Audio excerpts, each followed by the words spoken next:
The galaxy had forgotten the meaning of loyalty. For centuries, the dominant species operated under one law: survive by domination. Power determined morality, and the weak were either consumed or discarded.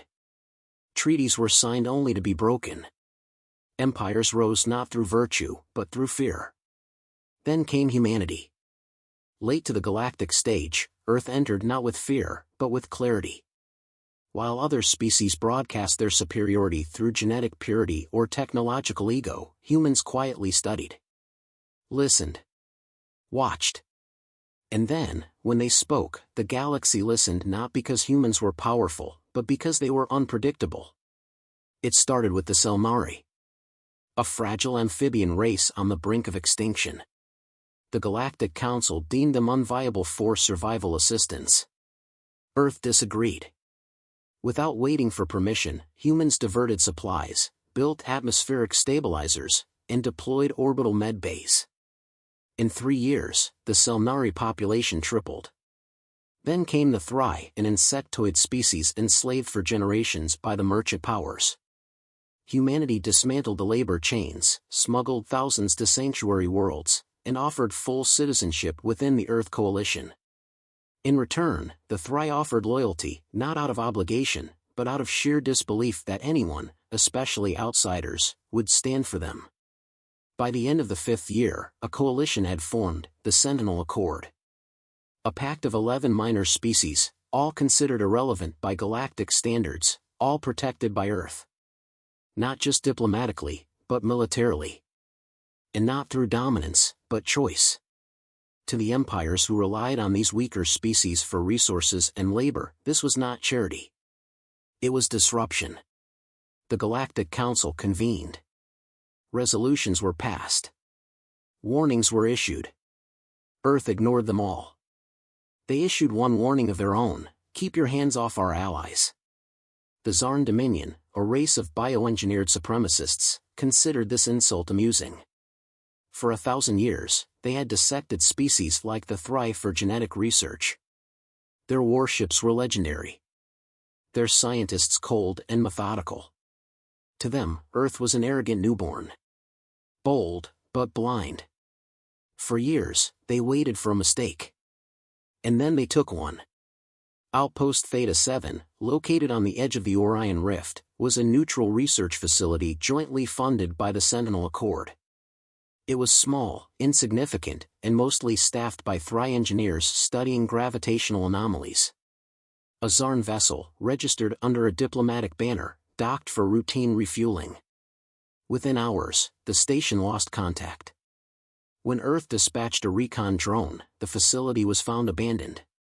No bodies. No distress signal. Just a single message etched into the wall: for science.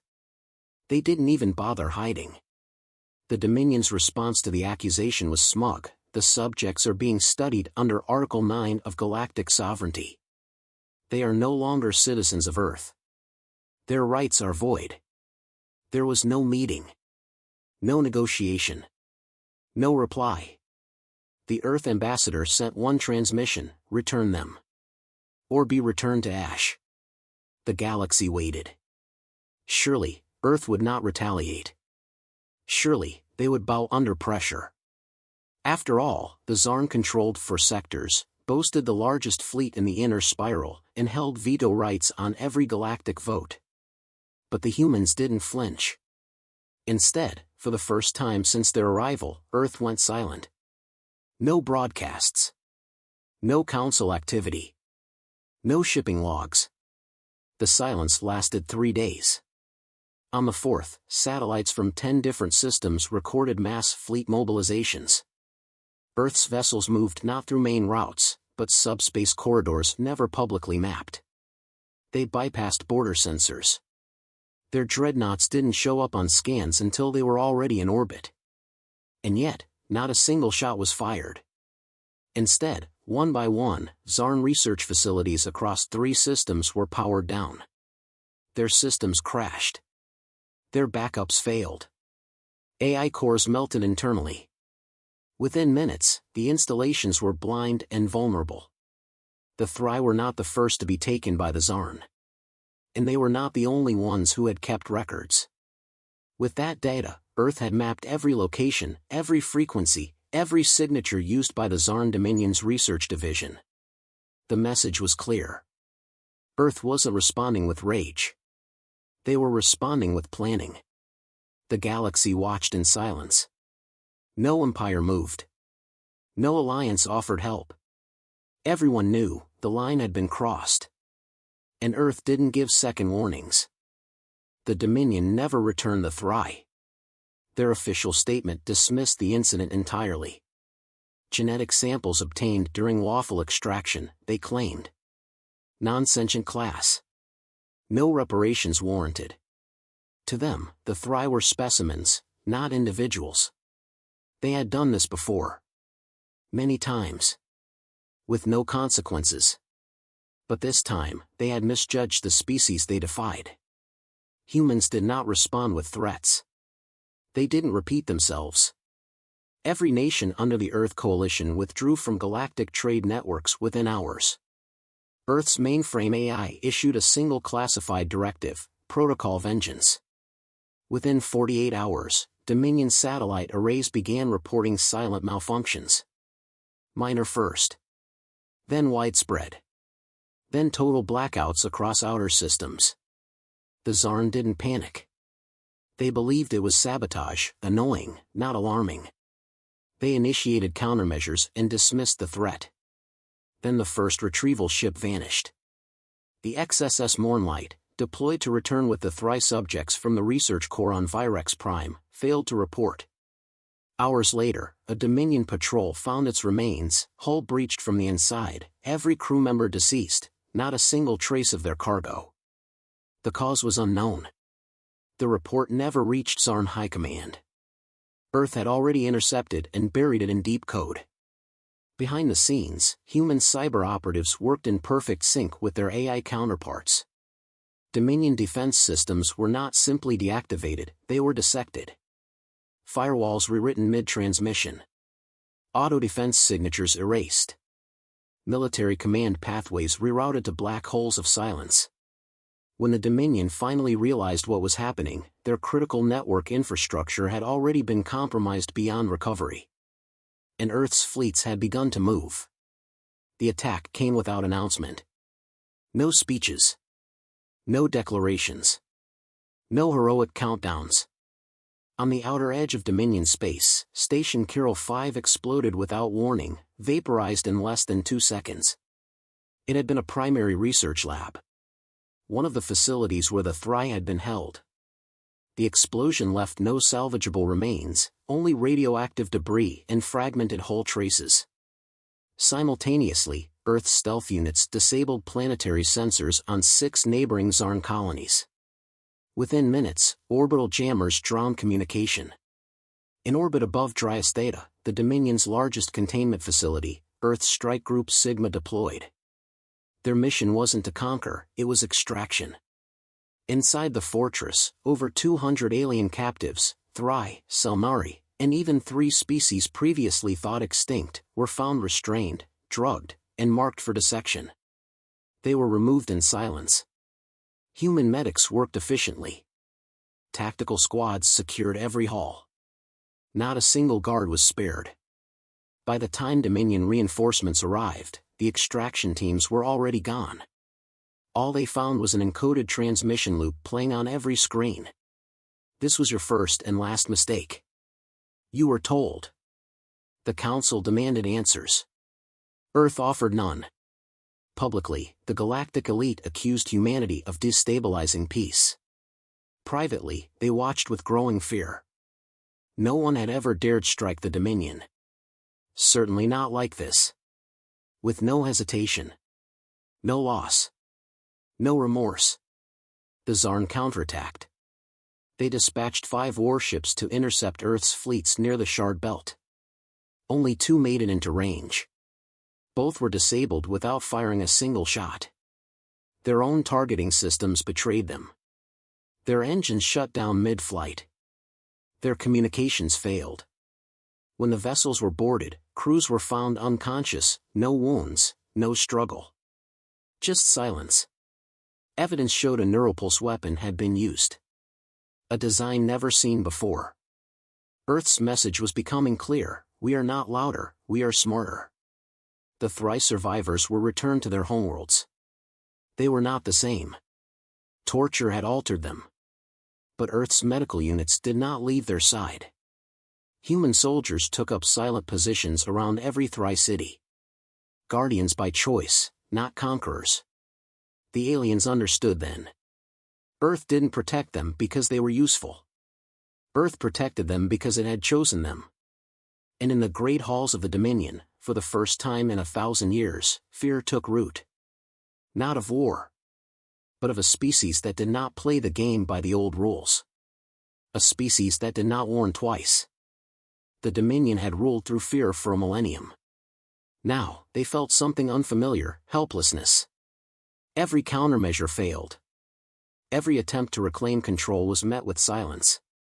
They had seen wars before, but this wasn't war. This was disassembly.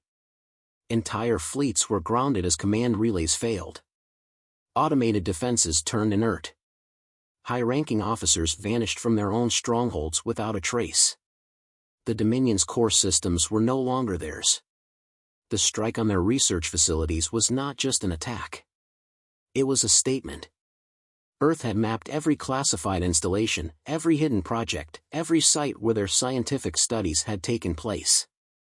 One by one, those sites ceased to exist. The Dominion's leaders demanded retaliation. But how do you retaliate against an enemy that does not engage? They sent fleets to Earth's claimed sectors, only to find empty space. They blockaded trade routes, only to discover that Earth had rerouted supply chains months before the first shot was fired.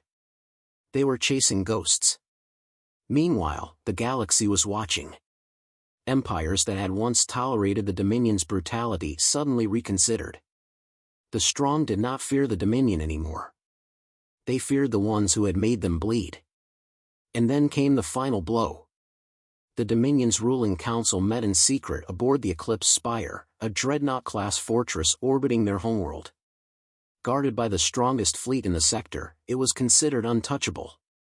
It was also their last mistake. The station's internal gravity stabilizers failed at 0200 standard hours.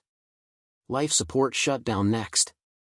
Fire suppression systems engaged, except there were no fires. Automated doors sealed, but security overrides were useless. One by one, every Dominion leader collapsed where they stood. Unconscious, unresponsive. No alarms triggered. No calls for help escaped.